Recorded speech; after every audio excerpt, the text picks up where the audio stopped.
Step by step on business. That's on my mama, watch me spin on me and splinter, I can't feel it. We in the trap, we sold the city on my biddy. Take these diamonds off and show you how we lit it.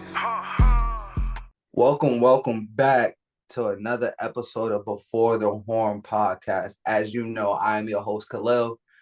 With me, as always, you can tell who you are. You got the lunch money stealer right here. You got the gas money thief right here. It's your boy Day Day. I am back, locked and loaded. We gonna talk a little bit. I'm not even gonna embarrass this young man right here. Just know I think it's lunch money. Anyway, bro. I don't want to hear about your foolishness, bro. I really don't. We got a lot to talk about. We had a big card with UFC 300, probably one of the best cards of all time. It was Sure. From start to finish. I could not complain about anything that happened. As well as, the NBA season is finally over. So with the play-ins is now set. So we have to talk about the play-in matchups in the East and the West, and who do we think is going to make it out into, the actual tournament, the actual playoffs. We're going to give our predictions next episode on that, once the playoffs is set. But without further ado, take it away, Daewon. Like Khalil said, UFC 300 went down this past weekend. Epic card. Thank you, Dana and Shelby, for putting this together. This is so freaking phenomenal. We're going to kick it off with the early prelims. Yes, we're going through the whole card because it was just that epic. For the first Friday night in the bantamweight division, we saw Deiveson Figueiredo defeated Cody Garbrandt via second-round submission. We kind of predicted this was going to happen. I mean, Deiveson Figueiredo is still one of the better fighters in, mixed martial arts. He moved up to 135 now. That I believe this is his second fight at 135. It is. But, and Cody Garbrandt has been a guy who's, his best days are kind of honestly behind him. And, Deiveson really went out there in the second round, finished it with a rear naked choke. That was all she wrote. But this is kind of what I've seen come in. I don't think Cody Garbrandt is, what he used to be. I feel like Deiveson still has some left in the tank if you want to make a run, in that stacked bantamweight division, which is one of the best divisions in the UFC right now. I think he has an argument to try to get up there and, make his way up to Sean O'Malley. Cody No Love will never get near the top 5 in the bantamweight division ever again. And I said this prior to this fight. I think Cody No Love is trash. I think, like Lil said, his best days are behind him. He has no defense. He has a weak chin. And sometimes he looked like he was being frantic during the fight. And Figueiredo took a complete advantage of this. And I'm happy Figueiredo finished. I honestly want a knockout. I honestly wanted a knockout, but it didn't happen. But, hey, Figueiredo had him in a couple of chokeholds a couple times. He honestly finished it off with a rear naked choke. Good win by Deiveson Figueiredo. Let's see what's next for him in the bantamweight division. Quick question before we move on. For a guy, that's probably going to rise up the rankings, who do you think Deiveson Figueiredo should fight next, given the fact that he fought lesser competition, quote unquote, in this fight? Do you think he should fight somebody that's above him? And if so, who do you think? Hey, I would say if he can, feed him Petorian or Sandhagen or somebody like that. I'm looking at that. I would love to see Petorian or Sandhagen going up against Deiveson Figueiredo. I would love to see it.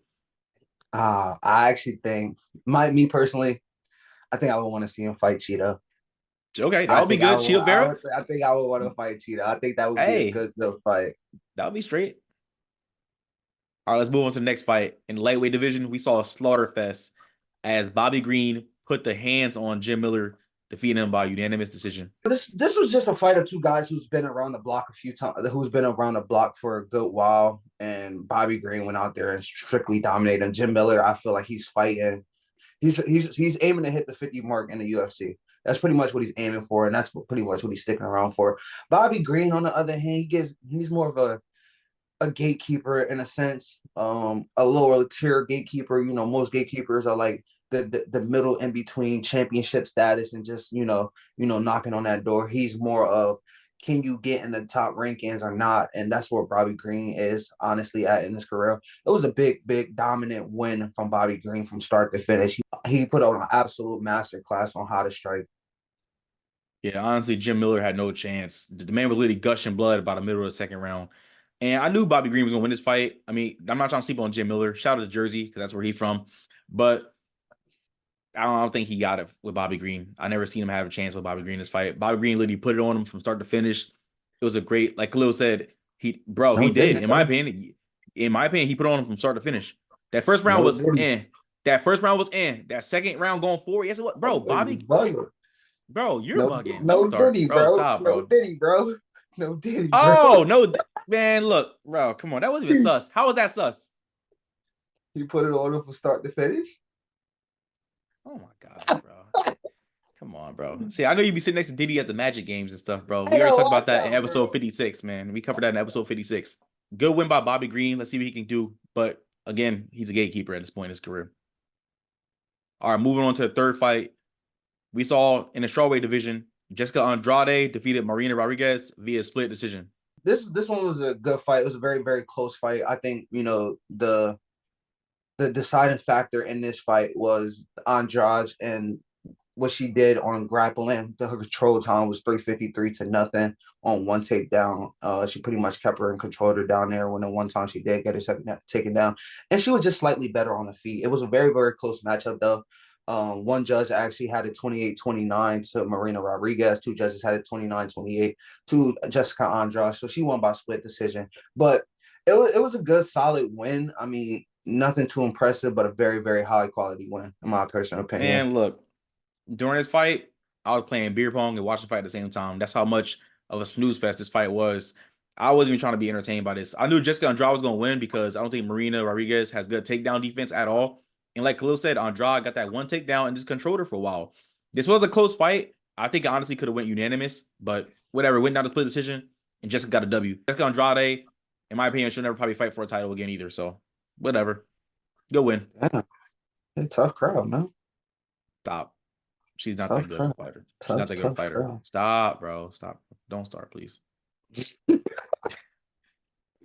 All right. Moving on into the lightweight division. Jalen Turner had folded. Jalen Turner did not finish the fight.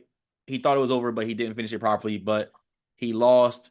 Renato Moicano defeated him via second round TKO. Like you mentioned, Jalen Turner got on him early, and he thought he could finish the fight, and it did not work. And I think that kind of hurt him. I think he probably exhausted just a little too much energy trying to put him away early. And if you don't do it, it comes back to bite you. And for this instance, it did. You know, uh, Moicano, good way to bounce back after getting rocked in the first round to go out there in the second round and finish him. A big, big win for Moicano is going to put him within the top 10 of that division now. So he's going to be up there to compete with, the guys like Fazeev and Dariush and Gamrot, all those guys. So now that's where we're putting him at. So, he stepped up to the challenge to get Jalen Turner, but the competition only gets harder from here. Let's see what happens when he steps in there with somebody from the top 10. I agree with you. The fact that he hung in there after almost getting put out, and I'm surprised the ref didn't stop it because I thought he was out too. But Turner walked away. He was like, yo, like he looked at the ref like, yo, he was down. But it's not about how you start. It's about how you finish.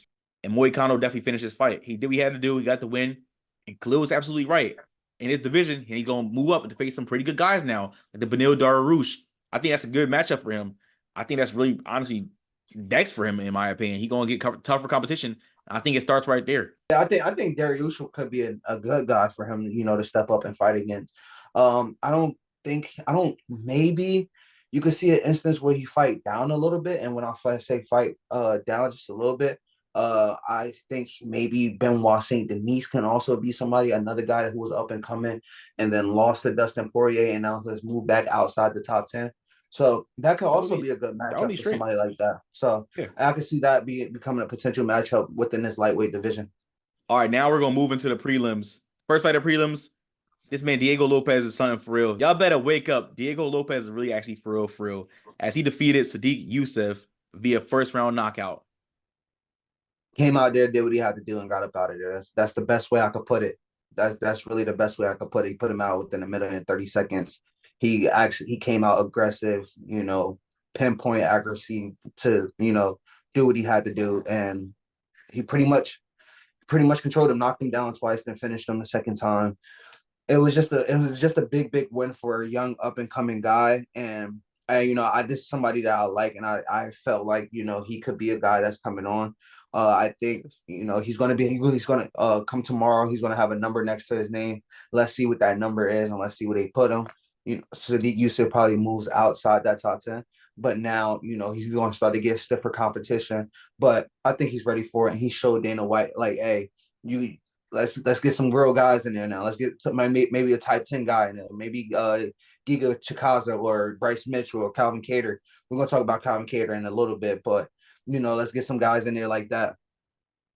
This is such a great division. I already love the featherweight division, and Diego Lopez is here to stay. Now, his first fight in the UFC, he lost it to Evloev, and it went down to unanimous decision, which it could have went not either way. It could have went to split, in my opinion, but he took Evloev to the limits. And that was at UFC 288, and that wasn't too long ago. Now, he just beat Sadiq Youssef in the first round, and Sadiq Youssef is not a slouch at all. They call him Super Sadiq for a reason. But Diego Lopez went out there, he got him out the way early, he finished him. And in my opinion, I think he should see Evloev again. Evloev or Calvin Kattar, like Khalil said, those are guys that you're going to see because this featherweight division is very, very stacked. So if you're within that top 10 to 15, it's some comp there. But all in all, great win by Diego Lopez. I'm excited to see what's next for him. All right, moving on to the next fight of the prelims. We saw Holly Holm lose to Kayla Harrison via second round submission. I picked Kayla Harrison in this fight, and I told you before that the biggest thing going to be for me is when she stepped on the scale, how does she look and does she make weight? Well, she made weight, but in my personal opinion, she did not look too good on the scale. She looked very, very depleted. Like I said, this is a lady that probably walk around at 170, 180, and she's going all the way down to 135. That's a big, big weight cut for somebody who doesn't really do it. But she made the weight. Not only did she make the weight, she went out there and she put on a performance. Holly Holmes kind of fought into what Kayla Harrison's good at, and that's judo. She was an Olympian judo, and Holly Holmes sat there and fought in the clinch with her instead of Holly Holmes creating space using her jab and being the boxer, the world class boxer that she is. And like I said before, like Holly Holmes is just one of the women. I really don't think she needs to fight anymore. In my personal opinion, there's nothing left for her to prove. Do I think Do I think she'll make a run at that 135 belt? I do not think so. No. But she will keep getting mauled. That should be it for Holly Holmes, in my personal opinion. I didn't really expect too much from this fight. Again, when this fight was on, I was playing cornhole this time, not beer pong. But this fight was an absolute snooze fest, in my opinion. I didn't expect too much from this fight. Like Khalil said, Holly Holm did not fight how we saw Holly Holm fight in the past. And Kayla Harrison, bro, she got to be juicing. She got to be on some trend cycle or something. Like she got to be on some whatever women's stuff. No. You need to watch your mouth, sir. She's not bigger than me. She's not bigger than me. Don't do that. See, I'm tired of you playing me, for real. Anyway. Yeah.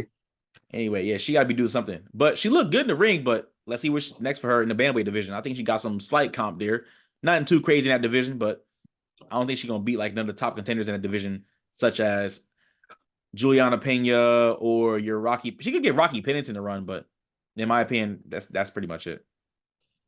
My question would be like, she did have a call out, and we did see somebody respond, aka the GOAT of women's MMA, and Amanda Nunes. Do you think there's a possibility Amanda Nunes comes back and fight Kayla Harrison? And if you can remember from a few years ago, Kayla Harrison was supposed to come to the UFC to fight Amanda Nunes until Juliana Pena did what she did against Amanda Nunes. Do you think there's a chance that Amanda comes out of retirement to fight Kayla Harrison? Okay, I would love to see that. I got my money on Nunes, by the way, because Nunes is the GOAT, female GOAT, in my opinion. But I think it would be kind of weird if we saw Nunes come out of retirement, just fight Kayla Harrison, not fight Juliana Pena for a third time, the trilogy fight. That'd be kind of weird. I know Juliana gonna be petty on Twitter and start calling Nunes out, calling out her name and calling her weak and stuff. But I could see it happening. But I think Nunes was just like, know what? Hey, I did everything I could in this sport. I got nothing else left to prove. So could I see her coming out for it for a money fight? Yeah, why not? But other than that, I mean, I think the biggest thing as well, like I think I need to see Kayla. I need to see Juliana in the octagon again. It's been almost 2 years since we last seen her in the octagon, so she definitely has to get back in there and get right. Amanda's only a year removed from fighting, and that's really not that long ago. I'm sure she's still in the gym. I'm sure she's still training. But like when we think about like fighting, like there's fighters that take that fight a year-to-year basis, aka Kobe Covington, Daywan's favorite fighter. Yeah, so like it wouldn't be far-fetched, but I would be here for it. I think it would be a big pay-per-view, a headliner. I wish there would be a belt on the line, but it wasn't. Only thing I could think of is a 145 belt on the line, but there's no 145 division no more. So yeah, man. But it would be a big fight. I'm not gonna It lie. will I'm be. here to see it. I'm with it. All right, moving on to the next fight in the prelims. In the featherweight division, Aljamain Sterling captured a victory in his featherweight debut as he defeated Calvin Kattar via unanimous decision. Boo. This fight was trash. Aljo, that's why I say I don't like Aljo, but I'm gonna let you go first. Bro, bro, No, bro, stop, bro. stop, stop, bro. Go ahead, You go, gotta go. stop, bro. It No, has I'm to stop somewhere, bro. how? It has to stop, bro. Please put some respect on this man's name. He's a former champion. Not I only is understand he that. not only is a former champion, last time I checked, it's about winning. It doesn't matter how you get it done, but this was a pure domination. He went 8 for 13 on takedowns. He took him down at will whenever he wanted to. Not only that, this is a 15-minute fight, right? 15-minute fight. 10 minutes and 43 seconds of that fight, Aljo had control over him on the ground. This is what he does, bro. I This is like understand getting that. mad at Morab for fighting him and Morab. That's what they do. They wrestle. Now, I'll blame Calvin Kattar because he looked like he wasn't ready to wrestle. And I That's was gonna on say that Calvin next. Kattar. I was gonna say that That's on next. Calvin Kattar. I'm not mad at Aljo because Aljo found what was working and utilized it to his advantage.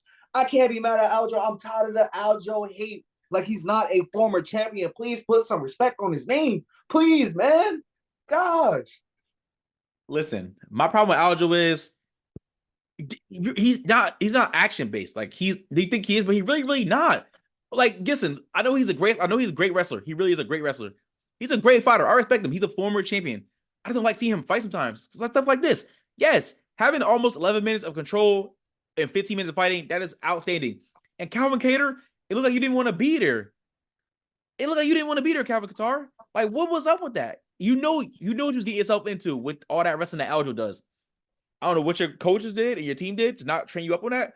Maybe they did. You just didn't utilize the game plan properly. But overall, Aljo got the win.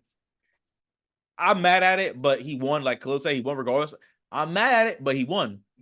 So, all Are right, you I got a mad? question. Are you mad because there wasn't fireworks? Or are you mad because like why would you be mad? Like what's the reason He's for being mad? boring Please let me because know. he's boring. He's boring. And your featherweight debut, this is what you do? This is so He boring. won. Not only did Whatever, he man. won in dominant fashion.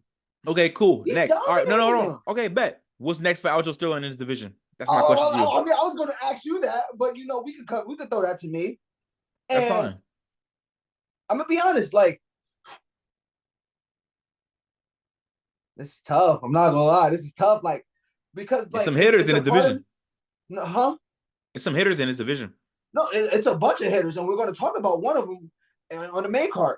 But for the time being, like I don't know if I want to put him in that top 4 or 5 yet. I don't know if I want to throw him in there, but that's kind of selfish to say because he was a former champion. He lost the belt and moved straight up. So like, kind of, you should maybe throw him in there, maybe against a Brian Ortega, a guy that could wrestle as well.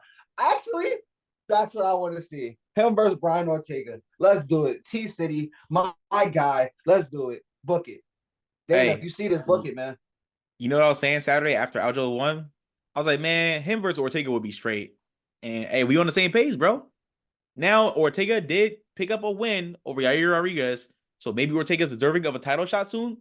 But hey, Ilya Taporia has been getting called out by a couple fighters in the UFC now, so T City might not get that title opportunity yet. But I'm with it. I I think can't Aljo give versus it T to him. City.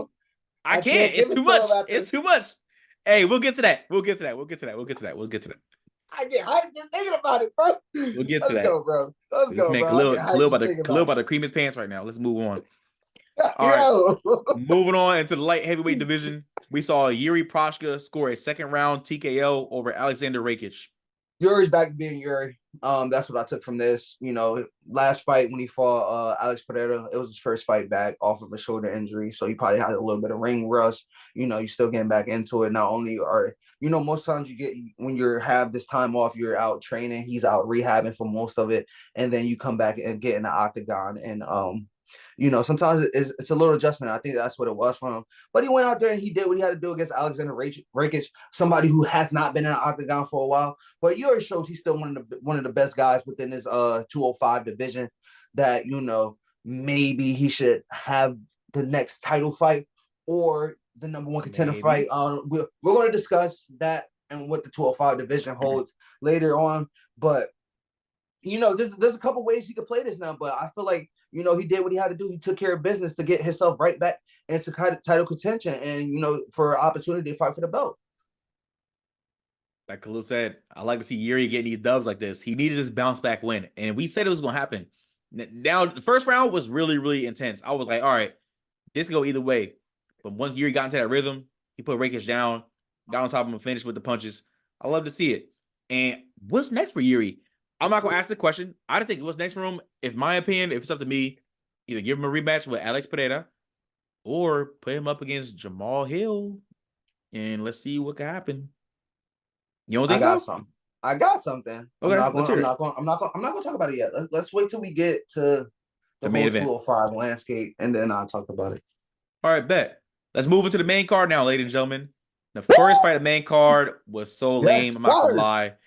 It went down though.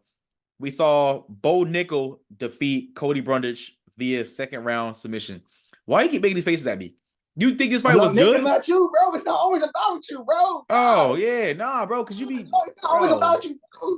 That's that conceited dark skin stuff you be doing, bro. It's not always about you, bro. Conceited dark skin stuff. So you telling me this is a main card fight over Yuri Prohaska? Thank you. Joe? Like, come on, man. That was my problem leading into this fight. And it just reassured, like, okay, Bo Nickel came out, did what Bo Nickel going to do. He's going to wrestle. But Cody Brundage put up a fight. He tried to put up a fight as long as he can.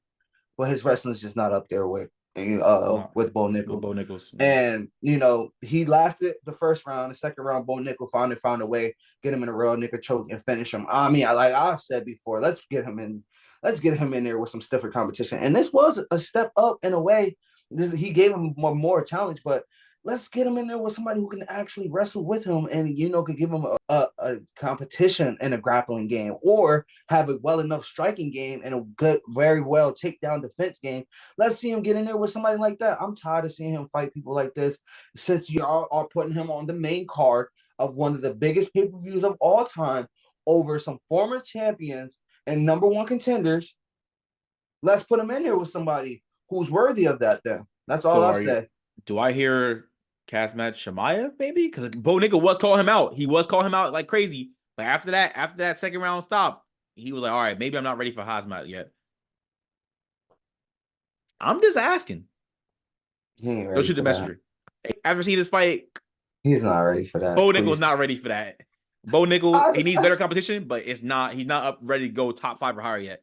This fight showed it. He can't wrestle his way out of everything. This is not no freaking Aldo Sterling. Yes, he's a former champion, but I'm not giving Bo Nickel all that credit yet. He has to show me more. But this is a solid win. But again, I didn't like this fight. I mean, Cody held it down as best he could, but I knew this was going to happen eventually.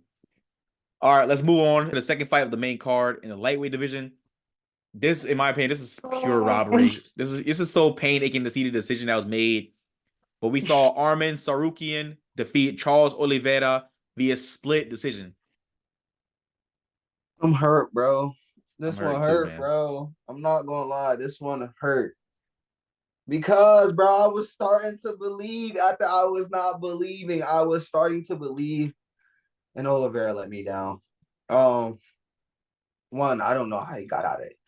He got saved by the bell in the last one, but let's talk about the first submission attempt. First one, I thought it was over. I don't know how he got out of that. I thought it was over. And it was a point where I thought he was out. But no, he wasn't. He was. I don't know how he stayed calm, composed. This kind of gave me vibes of remember when Brian Ortega had Alexander Volkanovski in that the naked choke, and Volk got out of it when it was locked in tight pause. But this, and I don't like my other gripe about Charles Oliveira. He's too comfortable being on his back. And I get sometimes it's like that's where you want to be, and that's where you're very comfortable. I'm gonna say that's where he's good at. That's not where you score points at for the judges, bro. And I think that's the biggest issue. He did win the first round. Second round definitely went to Tsarukyan. The third round, Tsarukyan was dominating it for most of the round. Oliveira reverses him, put him in another choke, and that one I thought he was out. I thought Tsarukyan was done. I thought he was out. I thought Tsarukyan was done. He kind of looked like he was And like ref touching, he was like, he moved, but I was just like, bro, like, there's no way. Like, that's the craziest part about like Charles Oliveira. This is what I like and I dislike at the same time. Is like him as a submission artist is one of the best of all time within the UFC. But sometimes he makes critical ring mistakes that, like, if he don't get this submission or don't get the finish, he's going to lose the points. And that's what happened in this one. I'm not going to lie. I had a 29-28 Sarukian as well, even though Oh, really? even though the last thing we seen was Arman Sarukian in a headlock at the end of the third round. I just thought Sarukian dominated for probably 4 minutes of that third round. So like it's not like okay, now that he has the submission tip, like I can't swing it when Sarukian was dominating most of that third round. Yeah, this fight, honestly, I'm happy he went down to split decision. I would have loved to see Charles get the win, but he didn't. He made too many critical errors. Like Khalil said, some of those errors he made, it's like, man, why you be doing this? But he bounced back and shows you why he's one of the best in his division. But this loss really hurts. This fight definitely lived up to the hype, and we was all excited to see it as spectators. But this could have been either way, in my opinion. And at one point, I was like, okay, I got 29-28 Charles. Then I switched back. I went back and forth, and I was like, I thought it was gonna come down to a draw too at the end. I'm not gonna lie. I thought it was, but then once that Sarukian, I wasn't really surprised. Some people thought I thought it was robbery in the moment, but I was like, I see why they gave it to Sarukian. He dominated kind of the whole third round. He dominated most of the fight, besides the ending where he almost was tapped out, in my opinion. But all in all, this is a great fight. What do you think is next for Arman Sarukian? Actually, let's take it a step further. Let's dissect this on a larger scale. Let's talk about the 155 division for a moment now. You got Islam, that's the champion. Number one contender, Charles Oliveira just lost. Number two contender, Justin Gaethje just lost. Number three contender, Dustin Poirier, as we talked about in the last podcast, is getting a title shot against Islam Makhachev in June, like we talked about. Then you have Arman Tsarukyan at fourth. Matias Gamrot, I do not think has a title fight right now. And then you have Michael Chandler, official fighting Conor McGregor June 29th at International Fight Week. It's a lot that can happen. It's a lot that can happen. One, like I said, Dustin Poirier is fighting for the belt. We know that. Oliveira and Gaethje just came off a loss. Sarukian just beat Oliveira. Do you think Sarukian should fight Gaethje, even though Gaethje just lost for that chance? Or do you think Sarukian sits back and wait for the winner of Islam and Poirier? Nah, I'm with you on option number two. I think Sarukian sits back and waits for the winner of Makhachev and Dustin Poirier, which I'm calling it right now. I'll put $100 on right now that Dustin Poirier would not win that title come in the summertime. He's not beating Islam Makhachev. Don't care. I'm calling it early right now. But I'm damn, Jay, what, bro? No, Dustin Poirier is not good. He's a folder when it matters. We seen it, and don't bring the Conor McGregor shit. No one cares about that. Those fights were irrelevant. The second fight was cool, but the third fight was so irrelevant. That fight was rushed. It was a money fight, and McGregor, no, he broke his ankle. Early Dr. Stoppage, whatever. Anyway, it was no, he's not beat Islam Makhachev come the summertime. You think so? You don't think he stand a chance? I didn't say he did. I didn't say he is, but the way you make it sound is like, yeah, he doesn't stand a chance. Honestly, he don't stand a chance. Second round submission, Islam.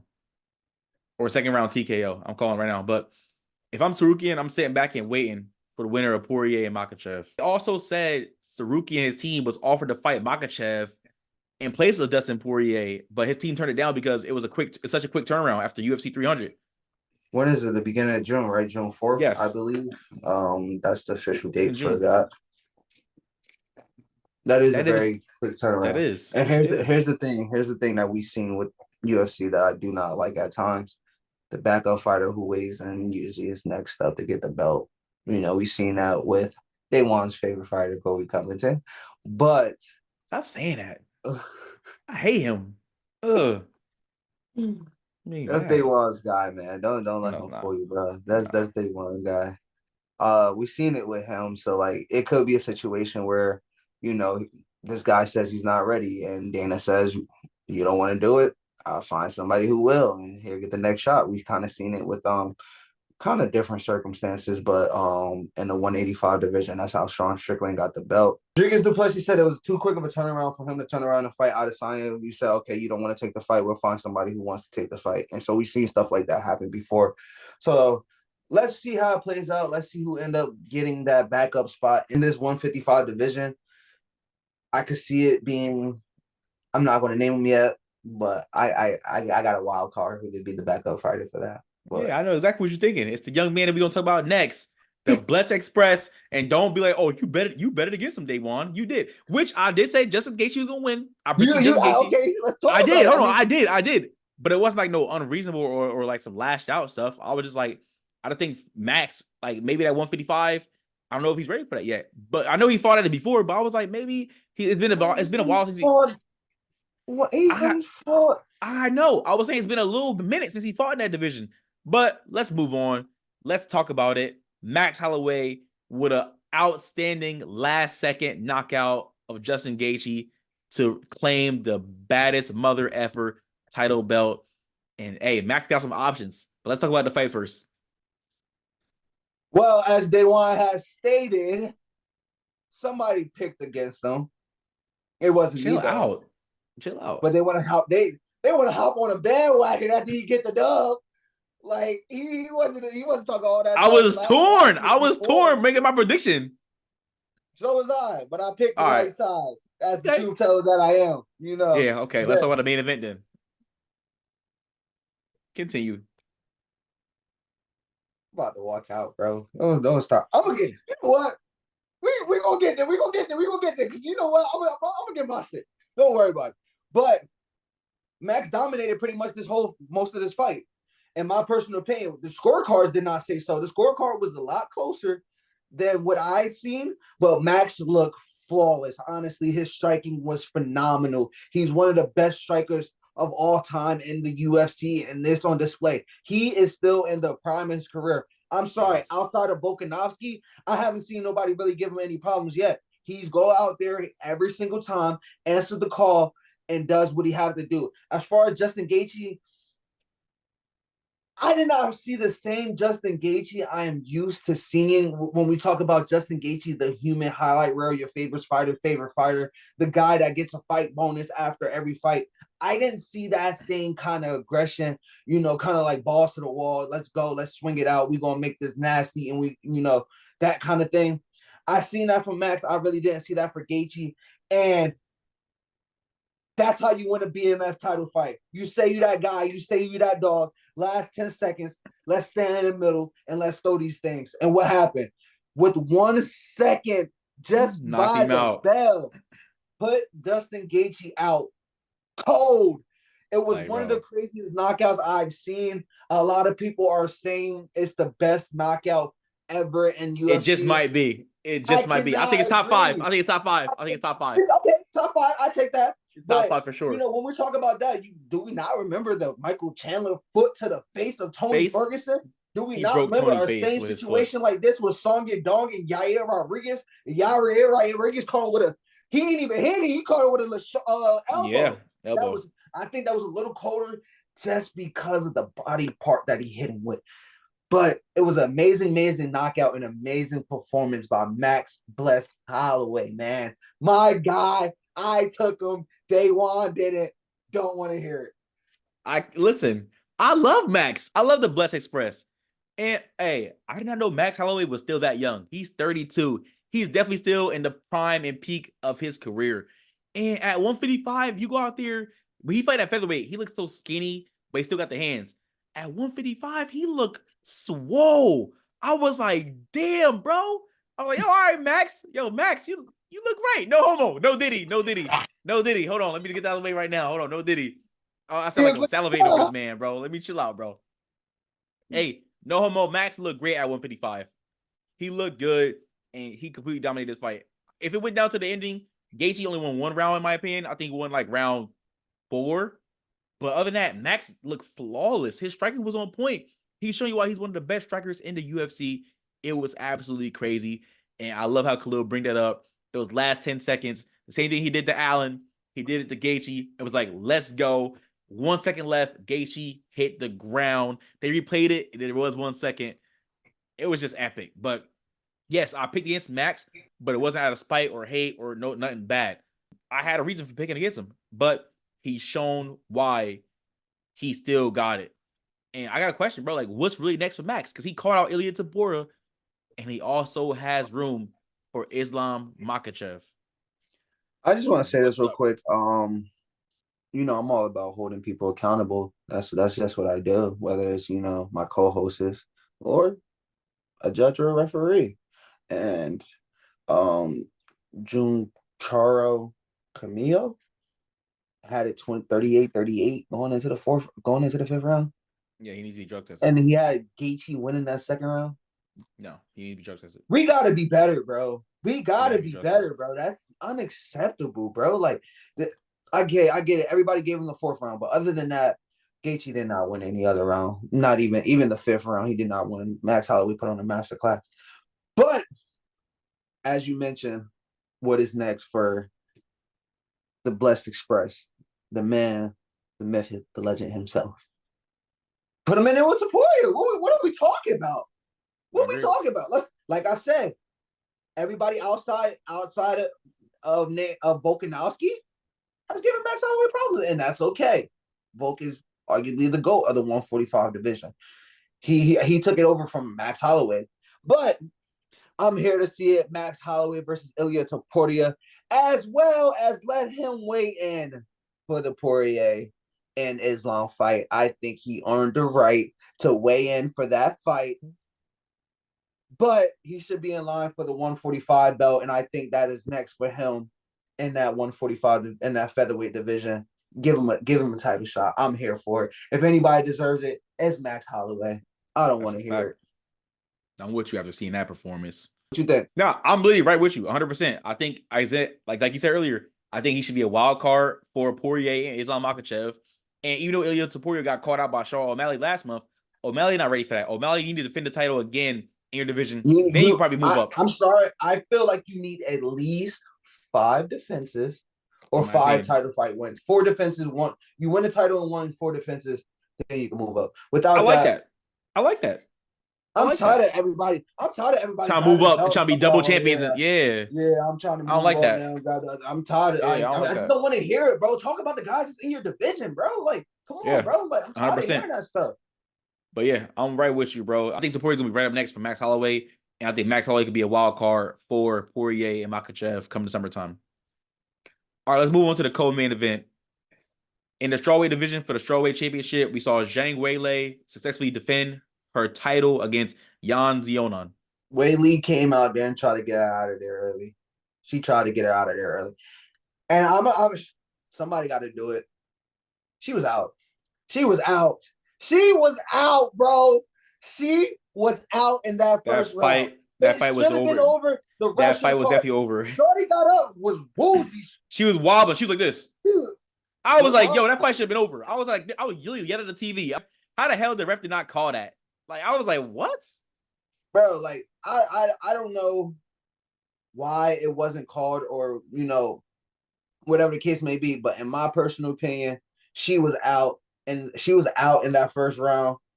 And she found a way to get some respect and cause Weili some problems. Because the thing is, when you're trying to go for a submission, you kind of use a lot of energy to, try to put somebody out. And she couldn't get her.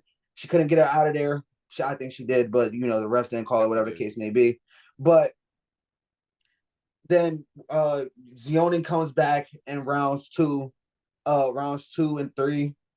And show some life. I think she definitely won round 3. All judges had her winning round 3. Weili definitely won round 2. Everybody gave her a 10-8 for the round 2 performance that she put on.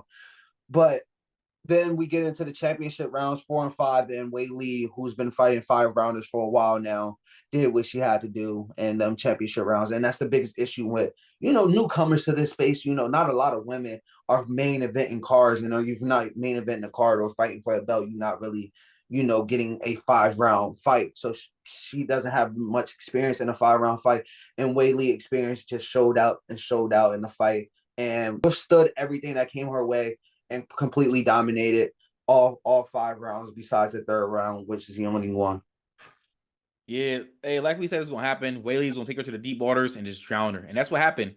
Like I said, Yan only won 1 round, and I thought the fight was over after the first round. I'm gonna repeat it again. I don't see how the ref did not stop that after the first round. But nothing too much to say about this fight. Zhang Weili did her thing. She defended her title very, very well. I wonder what's next for her in the division. But Yan needs to probably get a couple more fights on her belt. Then try to go back for the belt again. We're gonna see what's in the future for the strawweight division for women. So I got a two-part question. One, who do you think should be next to challenge Wei Li for her belt? And two, do you think she's pound for pound best out there right now? Call me crazy or not, but I think Weili should move up and try to fight Alexa Grasso for the flyweight championship. Call me crazy. I can see it. Because who else in that division is good for Weili? I think it's no. I think she should put some weight on, move up to flyweight, and try to fight Alexa Grasso. Or fight Shevchenko and see what happens. Is she pound for pound? Is she pound for pound for women's? That's debatable, but I'm going to say yes. Because last time we seen Alexa Grasso fight at Noche UFC, she went to a draw with Valentina Shevchenko. And personally, I think Valentina Shevchenko won that second fight. I'm going to keep it a buck. I think Shevchenko won. She won. So I think Zhang Weili is definitely women's pound for pound. I think Tatiana Suarez is next. What are we talking about? She's ranked number 2 in the division. She went out there and beat Jessica Andrade. In my personal opinion, she should be next to fight for the belt. Like I said, do you have anybody else that you think that could fight for the belt in that division right now? No, I think it should be Tatiana Suarez. She went out there and beat Jessica Andrade. Andrade was ranked 4. She was ranked 2nd. She did what she had to do. Give her a opportunity at the belt. In my personal opinion, I don't think she should move up just yet. I mean, her arch nemesis did move up, so if there's a way her arch nemesis can get a route to the belt when she just won against Blanchfield a couple of weeks ago. Then I may be here for that. Doug Rose versus Weili again. I love a good fight and I love a good rivalry. But I think she is pound for pound right now. I really do think she is. Like you mentioned, the pound for pound right now is Alexa Grasso's, in my personal opinion, and your personal opinion as well.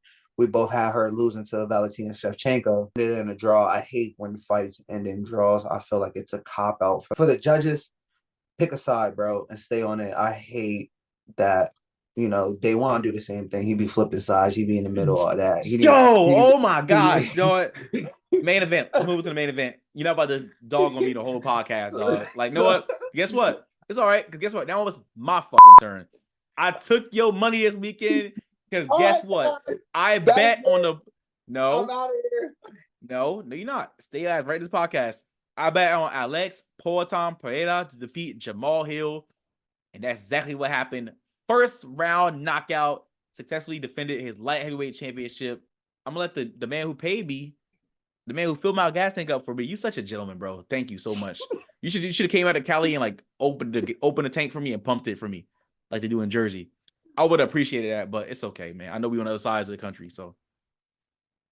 No, go ahead, bro. I'm gonna let you have your moment, bro.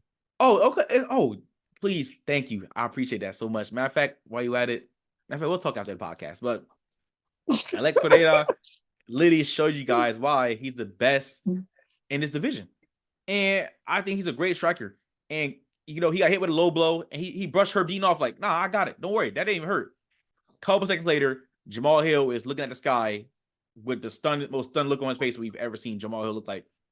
Again, kudos to Jamal Hill. He's a great fighter. I feel like he rushed back from his Achilles injury. He took on this fight, but he was doing a lot of talking, a lot of trash talking at the post conference, at the weigh-ins, on social media. He did way too much, and it was getting erratic. And Pereira, he put his lights out. And then he did this at the end, like, come on, bro. Like, bro, Alex Pereira, he's like that. If you didn't see this win coming, you're high. So, go ahead, sir. Congrats.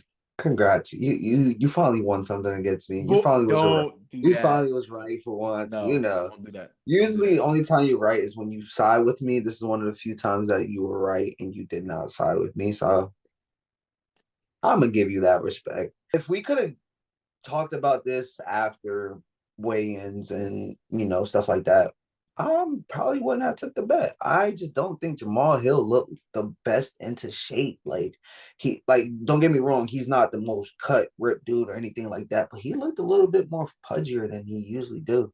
I think he looked slimmer. No, I think he looked more pudgy in the past. Not only that, I think he came back too quick, bro. Like he did. He tore his Achilles in July. like the beginning of July, if I'm not mistaken. He tore International Fight Week, which is the beginning of July of last year. So we're talking about what, 9 month turnaround, 10 month turnaround, Pretty and much. and Achilles take a year to heal, and I get it. You ahead of schedule, like 2 months ahead of schedule based on like what the diagnosis have for you and your rehab process. But like I mentioned with Yuri, this time off, yes, you were out of it, but you wasn't training, you were rehabbing. That's two different things. And I think Predator caught him with a nice punch, put him down, and took care of business. I am kind of mad that this is how the card ended because it was complete fireworks, and then Predator makes quick work of Jamal Hill, and I'm just like, damn, man, that sucks. But what do you think is next for Predator in this 205 division? Oh, and not only to mention that Pereira did make comments about moving up to heavyweight. Do you think he should move up to heavyweight and possibly challenge a John Jones? Let's say John Jones, because right now he's the champion. I get it. Tom Aspinall is the interim champion, but John Jones is the champion. And he should be set to fight pretty soon within the next few months, probably sometime by the end of the summer. Do you think Pereira should try to move up and fight John Jones, or what do you see as next in this 205 division?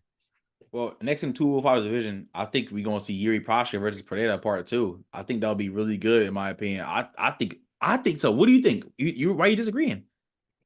Why not? Did we not forget about Ankalaev? Can can Hold can on. Hold Ankalaev on. can Hold Ankalaev on. get a shot? Can he get a number one contender fight Hold or on. a shot? That's all I'm asking for. And there's Sir, nothing wrong. And there's you nothing didn't let wrong me with it. finish. But hold on, this is The my thing. re Real quick. You asked me. Did you not ask? I'm saying why not? But I was gonna say, or if because I was gonna say Yuri Prochazka at first because he just won in the prelims. Yes, after I was gonna say, or you can go give it to the most deserving, which is Mogamed Ankalaev, who's been on multiple wins, and last time I would say lost was a draw with him and Jan Blachowicz. I think Ankalaev or Yuri Prochazka would be great, but it's definitely most deserving go to Mogamed Ankalaev. Well, Like, damn. uh, well, I mean, you asked Let the me finish. question. Go ahead. You Go ahead. Go asked ahead. the Go ahead. question. Go But ahead, listen, bro. I will say this. I will say this. I will say this. Um, Predator was talking about fighting at UFC 301 in Brazil. He said he didn't take a lot of damage. He said he's ready to go. I don't think Dana would do it, No. but maybe, Hey, maybe him and Ankalaev, especially I if it's could a see quick it. turnaround. If you want to be active, you want to have a quick turnaround. The most guy who's probably most ready right now to step into the octagon will be Mogamed Ankalaev. You're not wrong. Ankalaev. Now, But about him moving up to heavyweight, I can see it happening, but I want to see it after we see John Jones versus Tom Aspinall. Pereira gets the winner of that fight. If John Jones doesn't retire, obviously.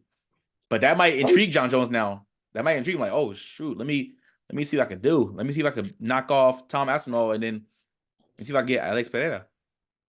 I want you to hear me loud and clearly right now. Are you listening? You listening? Your headphones turned up? Make sure you hear me. John Jones was slaughtered Alex Pereira. I'm sorry. I'm sorry. I had to say it. It had to be done. He was slaughter him. I'm sorry. Let's look at I'm not disagreeing. let's look at who Pereira has fought. He's fought in Jamal Hill most recently. Yuri Prochazka, You're Prohaska. Who do you fight John before that? Blachowicz, Jan Blachowicz. Blachowicz, Izzy twice. Izzy, You Sean know what Strickland. all five of those can't do that John Jones can? Wrestle. They can't wrestle. John Jones would slaughter him in Cyril Gane ways, in my personal opinion, if that was to happen. That's just me, I though. can see you're not wrong. You're not wrong. You know John Jones is my favorite fighter, so you're not wrong. I'm automatically agreeing. I'm going with John Jones automatically. Respect. I didn't even say, like, why are you making that face, dog? Because you're making faces at me like, Bro, I'm just. don't You see start, how man. they want to be so defensive? He think I'm always trying to come at him. Because you do. You think I'm always trying to come at you, bro. You're so defensive, bro. You be trying me, bro. You be trying me, man. You keep be trying the king, bro. Your shoulders or something, bro. Relax, bro. Yeah, I Chill mean, out. my girl will be back here soon, so I'll definitely probably get a massage tonight. Not no Deshaun Watson shit, but like an actual like thorough massage. You feel me? Not a little touchy, grubby, all that shit. Like, nah. But ladies and gentlemen, that was it for UFC 300. Like we said, an epic, epic card. Give us your thoughts and opinions about what went down this past Saturday. Let us know in the comment section also as well the answer to the questions that me and Khalil asked during this segment. We want to hear all that in the comment section below. All right, ladies and gentlemen, now we're going to move into our next topic. The NBA play-in tournament is now set for the East and Western Conference. I'm going to tell you who's playing in the play-in tournament. We're going to give our thoughts and opinions and predictions as well. For the Western Conference, all right, so the first matchup for the play-in is going to be the New Orleans Pelicans against Los Angeles Lakers. The Pelicans are the 7th seed, Lakers are the 8th seed. This is tough. This one is tough. I'm not gonna lie. So I've been going back and forth on this. I'm nervous. I've been going back and forth on this all day. I didn't realize at first that the Lakers had the 8th spot. Because just a few days ago they was in the 10th spot. They worked their way out of that to the 8th spot. They did just beat New Orleans on Sunday night. So they're gonna stay in New Orleans. So it's not like they have any. They don't have to travel anywhere. Do I think the Lakers could get it done and get that lock up that 7th spot? Yes, I think they're talented enough. They beat them last year in the play-in to get that 7th spot against the Pelicans. I think they could do it again. This time it's in New Orleans. But I would ask you, do you really want to see Denver first round? So to answer your question, I can't remember the last time the Lakers beat the Denver Nuggets. They lost to the Nuggets 8 straight times. Do you want to see Denver first round? If you want to win and be safe, that's your best bet. But you might, I'm not gonna say they're gonna get swept. They might get gentlemen swept. Again, and I love LeBron James. I love the way AD has been playing and staying healthy this year. The Lakers have been inconsistent, but they're in as of right now. They're in a play-in. They have to make it out of there first. But you want to see Denver first round? Probably not. Probably not. So for this game, I am gonna go with Lakers. I'm all because of experience, in my opinion. But the Pelicans have a shot for sure. But I'm gonna go to Lakers. I don't think I answered the question, but I'm gonna go to Lakers to win this. And I will tell you this. This is best case scenario for the Lakers. I'm not gonna lie. Why? One, you win Tuesday night. You're off until Saturday, right? You have, Wednesday, Thursday, Friday, 4 days off for rest before you have to see Denver. Not only that, you get to see them early instead of, best case scenario, if they was to lose this, they have to play a game on Thursday night and then have to open up against OKC, a fresh young team who's going to be a week. They're going to have a week off, and you're going to have to see them Sunday. I don't know what time yet. They haven't listed that out, but they will have to see them Sunday. And my thing is this: and I think they could beat OKC. Don't get me wrong, but you'd rather catch Denver early while you're still fresh, while AD's still healthy. Like I get it. AD played, I think, 74 games this year, 75 games, somewhere around 76, something like that. 76. Yeah. But we never know with AD. And LeBron's up there in age. So let's get them while we're fresh. Let's get them while, we have time to rest before we get into a grueling playoffs.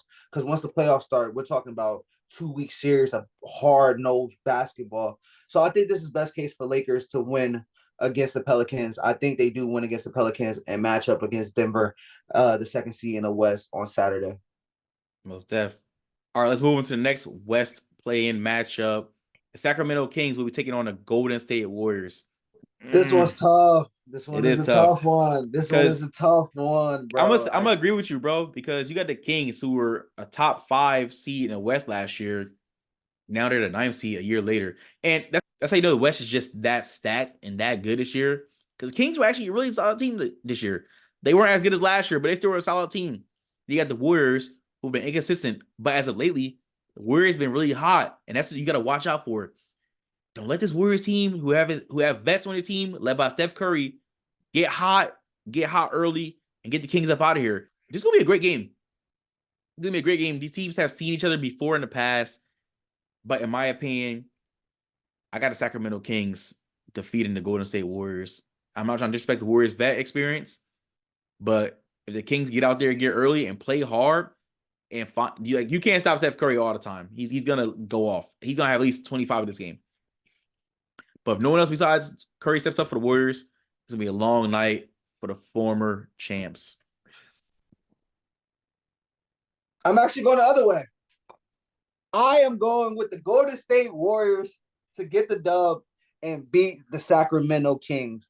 I think what we talked about before, this team is very dangerous, especially in a one-game series. They're like Steph Curry, Kelly Thompson, Draymond's been playing Draymond basketball as of late. So that's been pretty good for this Golden State team. This offense is flowing. Kaminga, not to mention. Brandon, I don't know how to say his last name, is another young guy. Pozeminski.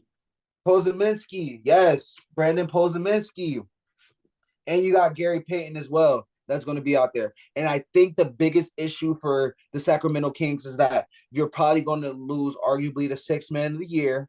We're going to talk about that, who we think should be the sixth man of the year. But Malik Monk, who's been one of the best players coming off the bench all season, he's not going to be there. Kevin Herter, a very high quality shooter, space the floor type of guy, he's out for the season. So looking at that and looking at this Golden State Warriors team who's hitting its stride at the right time and who's gotten healthy at the right time, give me Golden State to beat the Sacramento Kings. And if you're really feeling confident, I could make my money back. No, not feeling confident for a playing game. I'm good. I'm gonna pass on that one, sir. Sorry. Oh my God. When we get in the playoffs, then we can talk. Let's talk money when we get in the playoffs. You're not about to bait me into that, bro. I know you're hurting right now, but you're not about to bait me. Just throw it out there, bro. Just throwing it out there. Now let's jump into the Eastern Conference play-in games. We're going to start with the first matchup as the Philadelphia 76ers, who are the 7th seed, will be taking on the 8th seed Miami Heat. Winner will face the New York Knicks, who are the 2nd seed. Who would have thought we'd be here by this time of the year? Who would have thought we would be talking about the Miami Heat and the Philadelphia 76ers being the two teams in the playoff spot? Maybe the Miami Heat, because they was there last year and they made it all the way to the finals. That's true. But give me the Sixers. Give me Joel Embiid. Give me Tyrese Maxey. Give me Kelly Oubre. Give me Tobias Harris. I just don't think. And Bam is very solid. He's a very solid defender. And the only thing I don't like, though, Embiid did get banged up a couple times in this past week. That he left the court limping and stuff. But give me a fresh Embiid to rise and shine. And it's tough because this is personal for Jimmy Butler. If you don't remember, remember Tobias Harris over me? Yeah. So this is personal, and we seen Jimmy Butler take it up another level. But we also did see Jimmy Butler and the Miami Heat did lose to Atlanta Hawks last year in the play-in for the first game, then came back in the second game and won. But I just think Joel Embiid and the 76ers get it done. I think Joel Embiid, if he plays the type of basketball we're accustomed to seeing, especially with him being fresh, is going to be a problem for the Miami Heat. So give me the Philadelphia 76ers. Yeah, I'm taking the Sixers as well in this one, and I hope Joel Embiid can stay healthy for this game. Now, the Sixers are the 7th seed, due to mainly in part Joel Embiid being out most of the year. But this is where they have their bounce back moments right now. This will be a good win if they can get a win against Miami. This will be good if they can get a win against Miami and move on to face the New York Knicks. Because I think it's a more favorable matchup, unless you want to see Boston in the first round for the Sixers. I don't think you want to do that because Boston has Philly number in the playoff. So if I'm the Sixers, I'm like, hey, we got to go out there and get this dub against New York. That's the best possible way we could coast to the Eastern Conference Finals if they make it that far. But I'm going to take Philly in this one. But don't sleep on the Miami Heat. I was going to bring that same thing Khalil brought up. The Heat lost last year in the first play-in game, and then they won the second play-in game. They reached all the way to the NBA Finals last year. So who knows? But I'm taking the Sixers in this one. And then the next play-in matchup for the Eastern Conference, we have the 9th seed Chicago Bulls taking on the 10th seed Atlanta Hawks. In my opinion, this is a battle of mid-offs, but winner moves on to the next round. They hate him, bro. I swear to God. Not hating. They both suck. They both trash. In my opinion, if it was up to me, y'all know how I feel. These two teams shouldn't be in this whole play-in thing. Anything above, below the AFC should not even be sniffing the playoffs. The fact that they have a chance, it still blows my mind to this day. But again, I've grown to love the play-in tournament, so I'm gonna leave it alone.